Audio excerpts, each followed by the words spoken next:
Welcome to the ITSP Magazine Podcast Network. You are about to listen to the Soulful CXO podcast with Dr. Rebecca Wynn. These conversations focus on the intersection of technology, business, and humanity, exploring how these three areas impact each other. Dr. Wynn interviews guests, including business leaders, entrepreneurs, and experts in various fields, to share insights and experiences on cybersecurity, risk management, and leadership.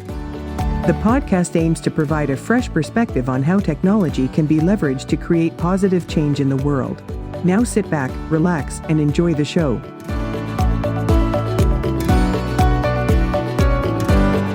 Welcome to the Soulful CXO. I'm your host, Dr. Rebecca Wynn. We are pleased to have with us today Arti Raman. Arti is the award-winning founder and CEO of Portal26, formerly known as Titanium, which is an award-winning enterprise Gen AI governance, responsible use, and data security platform. Her prior roles include Head of UX Enterprise Group and Head of Competitive Intelligence at Symantec, VP of Marketing and North America Sales at Modelo Security Solutions, and VP of Products and Alliances at Risk Vision. Her awards include being a finalist for 2023 Cyber Person of the Year, named the 2023 SVBJ Women of Influence, 2023 Data Power Women of the Year, 2022 Tatum Business Awards for Female CEO of the Year, Female Entrepreneur of the Year, 2022 Tech Trailblazer, and she was the youngest and first female recipient of the Rosenthal Award for Outstanding Contribution to the Field of Investment and Finance for her work with the late Dr. Laser, former U.S. Chief Economist, and Dr. Michael Spence. Additionally, she holds several patents as a highly sought-after speaker, publishes numerous articles, papers, and blogs.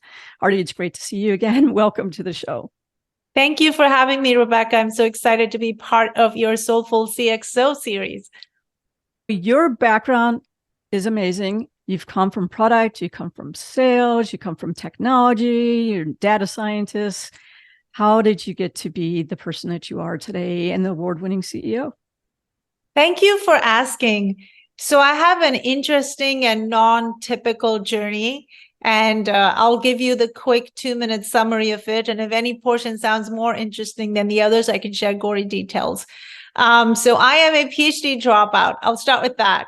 So I'm from India, and culturally we strive our hardest to study as much as we can, as fast as we can, go as far as we can. And in that spirit, I applied to a PhD straight out of a 3-year undergraduate program. And I was very proud of myself for getting in and coming to the US to do that.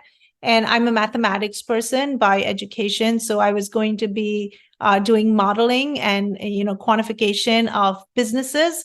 So I was trying to overlap, the theoretical with the practical in that PhD. And I did about a year and a summer in the PhD, at which point I realized that I did not want to be a teacher.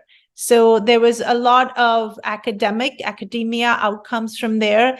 And it took a lot of personal courage to drop out.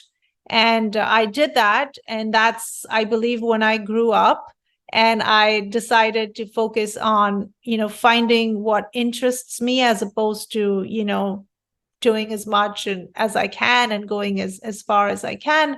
And I ended up graduating with a business degree with an MBA, and I got into management consulting. And my idea there was, now that I feel like I'm back to the beginning, I'm trying to understand who I am after being down a path. So why don't I give myself an opportunity to explore? And what management consulting gives you is an opportunity to see lots of different industries and solve problems. And that's where I fell in love with technology. So my first project at AMS, which was the fifth, there used to be the big five back then, accounting firms, consulting firms, and AMS out of Virginia put me on a data warehousing project for the FDIC. And I did that. I was like the bottom of the, heap. I was an analyst, so that didn't even have, much of a title. And I learned all about, large scale data technologies and how to map customer requirements to what needed to happen in the product. And I was part of a really large team, there were hundreds of us on this project. And it was a great place to learn. And back then, companies would train you. They would hire you out of college and they would train you. So I learned quite a bit there about information systems as well as technology. And then from there, I ended up basically in my desire to move west. So imagine I came from India, warm and tropical, to Rochester, New York, which was very cold. I learned all about, the snow and black ice. It was really pretty for the first few weeks, and then I was basically cold. So I was trying to move west. And so from there to Fairfax, Virginia, and then I was looking to come to California, and I joined a company that did CRM consulting. They did implementations for products like Clarify and Siebel systems, which at the time were big. And so it rooted my interest in technology pretty strongly. And I have this like yin and yang, like I like to learn new stuff, which you can do as part of an organization, but I also like to create stuff, which you have to do, you have to go out on your own. And so I found that I'd learned some stuff and I wanted to combine it with my math and modeling passion. And I couldn't find that in a job. So I decided to create my own. And so I started my first company in 2000, and I started it with Dr. Lazier out of Stanford. And the way I knew him is that he wrote the textbook that I studied in college in India. So I didn't know anybody. And I'm here, an immigrant. And I'm like, well, who am I going to call? So I called him and we hit it off and we started a company together. And so that was my first startup. It was very much about combining technology, information systems, and math. And we basically did large scale constraint optimization, and not to kind of bore you with jargon, but basically we allowed companies to make important decisions that had lots and lots of factors. So like, how would you invest, make a capital decision where you might have to optimize tax laws that go across, lots of different countries, or inside the US, lots of different states and things like that. So I did that for a while. That company was acquired by Thomson Reuters. And then I took 5 years off. I have 2 children and I had my 2 kids at the time. And I have a lot of respect for the women that are able to work while going through that. I was not one of them. I was very challenged to actually be working and doing that. And so I took some time off, and then I came back to the workforce and I joined a GRC company. So this was Risk Vision. And so you'll see, like, so my path is kind of like learn a little bit, take some time off, learn yourself, and then come back in. So I did that for a few years, ended up at Symantec. And then this itch to start something, got back into me, and I wanted to apply the lessons I learned from the first startup. So in 2019, I started Titanium, which is again about, a set of algorithms. And this time it was about encryption and making sure you can process data while keeping it encrypted. And I've been doing that for a few years now. We changed the company's name recently, but it's been quite a journey, both of self-discovery, learning technologies, understanding how to apply things that I'm passionate about to solve problems that people care about. And I have my good days and my bad days. Today's a good day. I think people care about what we do. So I'm going to stop talking now, but that give you a sense. Yeah, it actually does. I find it interesting that throughout your story, you've had times which you had to stop what you were doing. Like you said, you had your family, you moving over from India, but each and every time you had the courage to reach out to others to help you. I would tell you, I never would thought about, here's a textbook, let me go ahead and reach out to the person for the textbook. So what is it about you that gives you the courage to do that? Is that from your family? Is it one of those things where you're like, hey, the worst thing that happens is I can say no? What is it that drives you to just go ahead and take a chance and reach out to people to be mentors and helpers of yours? That's such a wonderful question. So I went to boarding school when I was 9 years old, and I did not come back home after that. Now, that's not because my parents don't love me. They love me a lot. But my father was a pilot in the Air Force, and he flew fighter planes, and the course of training and moving, etc. I changed about 6 schools before I even got to 4th grade. And so my parents sent me away because, again, India, right, care a lot about education, and they wanted their kids to have that. So if you're on your own since age 9, then you have to learn to fend for yourself. And I think part of what my dad taught me is that, life can be really short. And if you have an idea, no one's going to solve that problem for you. And he was like, well, we're forced to send you guys out on your own. So be sure to advocate for yourself and try to reach for things you want. And so it's been one of those, if I'm not going to do it, no one's going to do it for me since I was very little. So that's my story. I literally never stayed home since that age. And then I also was in that, it didn't feel like much of a stretch to come by myself to the United States from India because, I'd been doing that for a while. So I credit my parents and circumstance for that. But I'm very happy to be who I am. I'm very close to my parents, even though they sent me away at like age 9. We love you, but go away. Yeah, I know. I was like, you sent us away. But on the other hand, right, like they did it for a good reason and we all ended up okay. So yeah, they did it for the betterment of you, but they didn't abandon you. They still kept in contact, which is great. Yes. So did you have mentors or sponsors along the way? Or did you seek them out? Or did people run into you and say, hey, I see that you're a person who wants to learn, and so I'll take you underneath the wing? How did that journey go? So always the former, always reached out and asked. And I think I've been quite fortunate that 9 times out of 10, people are really receptive. And so it's been really wonderful. Like back in the Liquid Engines days, when I reached out to Ed Lazier, we ended up pulling in 2 more Nobel Prize winners into our fold, and they were investors and they were partners. And I think it goes from one to the other. Like if you take a first step to reach out and you get some reciprocity, then that is just something that spreads like a web. So I've always done that. And I never worry about being the stupid one in the room. So that's the thing, right? I just, like I said, when you leave home when you're young, you just kind of become immune to a lot of that judgment that people might make on you, and you just ignore it. So I always reach out everywhere. I find it interesting. I have people who reach out to me for being a mentor and things like that. And I'll follow up with them and they disappear. I think that's kind of wrong. I mean, it means that someone else is supposed to be in my life. But how do you go ahead and determine who to reach out to, who not to reach out to, and who do you determine to mentor? Because we don't have time for everybody, but I do think there's those golden opportunities. You need to take care of that golden opportunity when it arises and when it crosses your path. Yeah. So those are really amazing questions.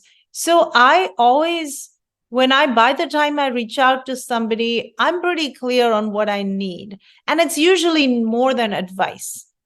Right? You can get advice in many different ways. I'm not saying advice is a bad thing, but I'm usually looking for some type of partnership. And I've thought about, what that might look like. I have visualized it. And so I want to, so when I actually have that call, I have a proposition.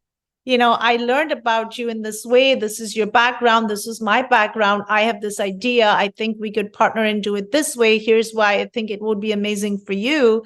And here's why I think it's amazing for me. And let me tell you about myself. And I'll focus on, what kind of person I am and what kind of partner I would make.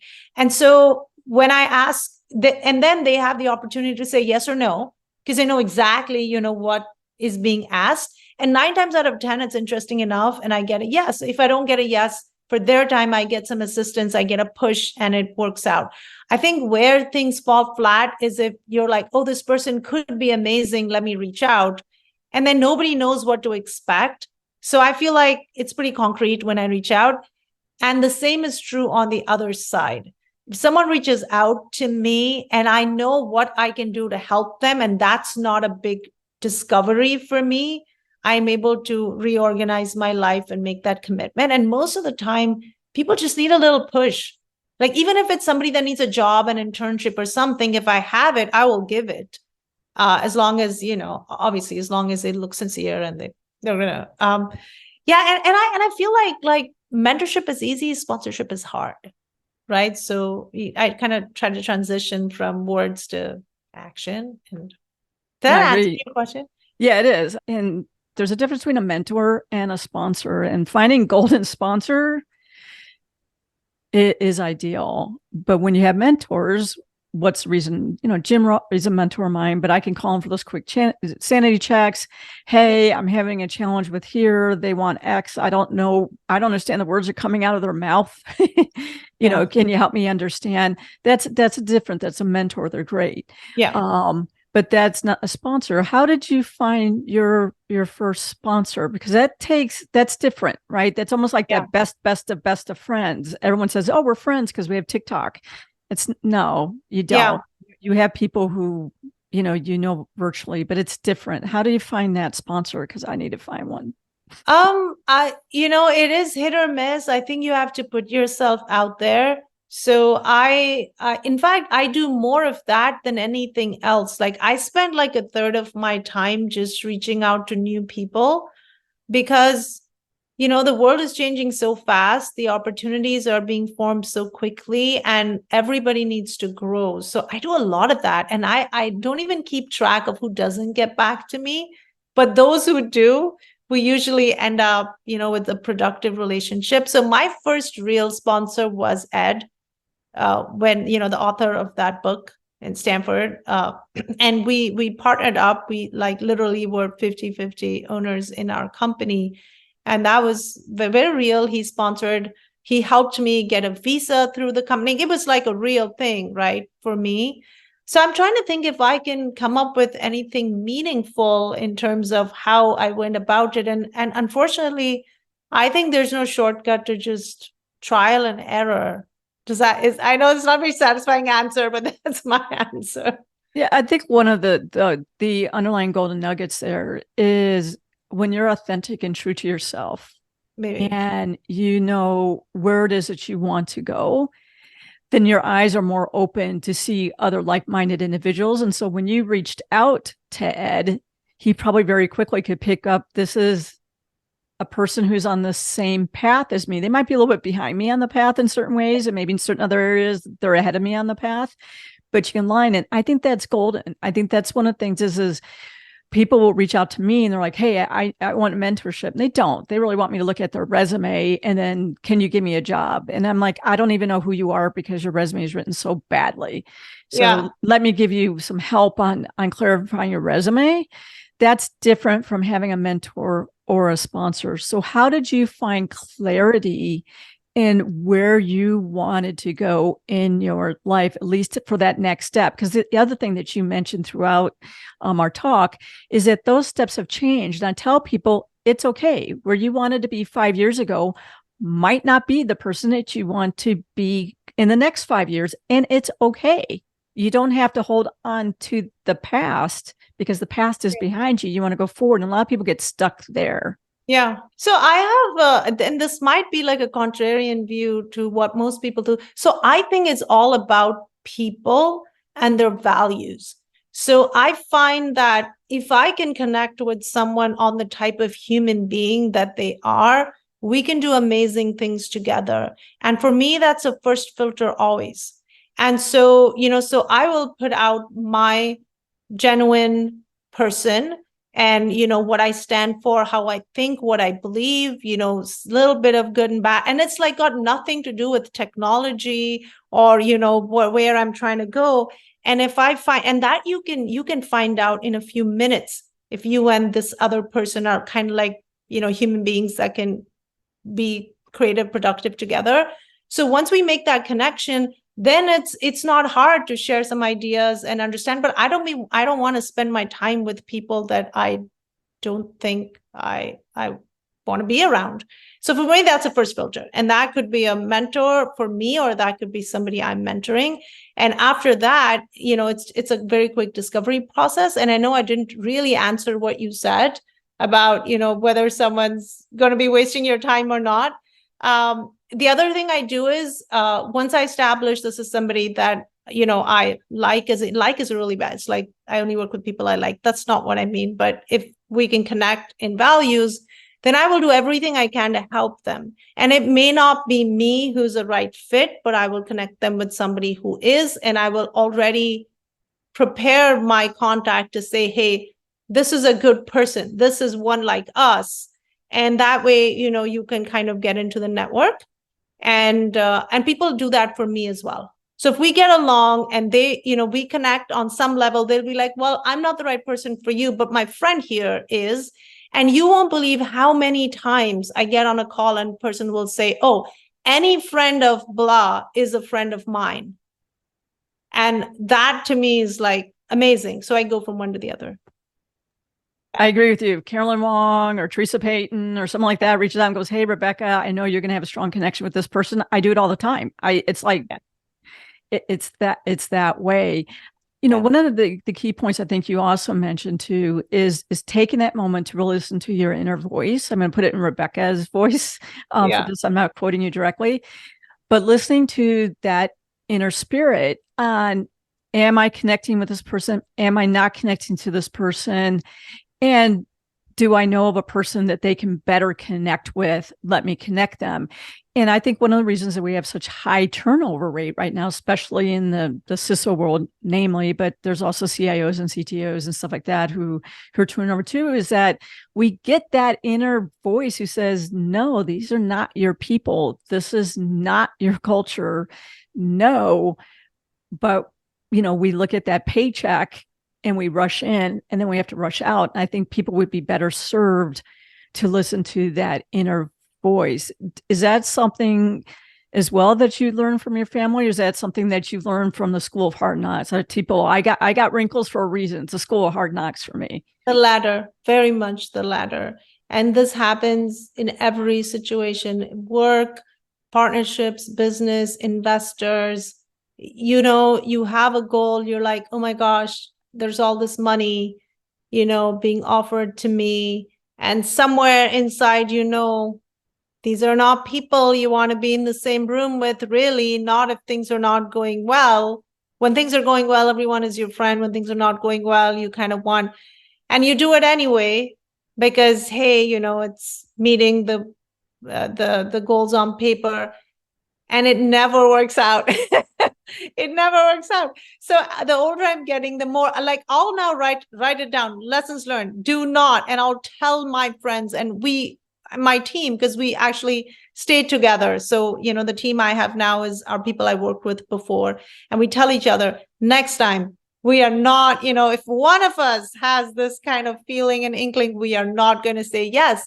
But it's a constant learning process. And you just don't say no often enough. I don't say no often enough. I wish I did. And I know it's hard. Like, for example, back when I was on a visa, I was completely beholden to, the employer and the relationships I had to maintain. And it was really difficult to swallow that, but you had to. And now that I don't have that compulsion, I just have bad habits. Now I do it because I did it for so many years. So, still a lot of growth there for myself as well. Oh, that's when you can have good friends or good mentors or really good co-people around you who are there to protect you. Because that's the one thing. Don't forget. I'm always like a coach and a mentor that way by nature. Yeah. And I tell people the one thing is about, if you think from a team aspect, is you need to have each other's back all the time. I'm not saying you need to hide mistakes. I'm not saying that way. But if you see that someone's about to walk into a bad situation, they're about to walk in a wall, they're about to walk off a cliff, you don't sit back with popcorn and watch it. You would stop that. And that's who I look at when I'm building teams, is I look at people who, not that they're perfect, but they're analytical, critical thinking, and that they have a bigger mindset to go ahead and do the greater good by their team, by the company, by the people we serve as our clients, protecting the data. Is that what you do as well when you're building teams? That's what I notice, that it ripples down to the people I want to have around me and my team as well. Very much so. And this is going to sound like we don't give other people opportunities. We do, but we definitely love to grow through the network. Good people know good people refer good people. And watching each other's back, making sure that we don't repeat mistakes. That's a wonderful way to perpetuate good culture as well as grow the team. So we definitely do that for sure. And I also feel like, at some point, and this is even less true in COVID now, we used to have this separation between work and personal. I feel like we spend so much of our time working. I think that separation actually doesn't help us. It hurts us. If we allow it to mingle a little bit and be ourselves at work, we're just happier, more fulfilled people. And now with COVID, it's even more so, right? We're literally in our homes for the last few years. And so personal and business is mixed as well.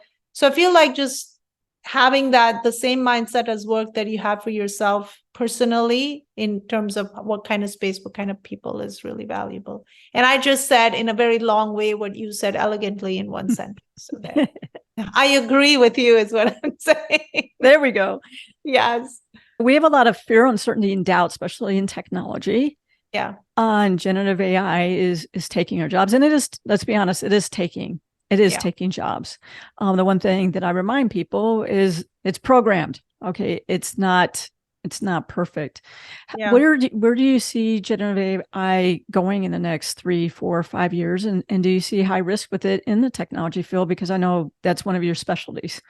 I actually think it will create more jobs than it will take.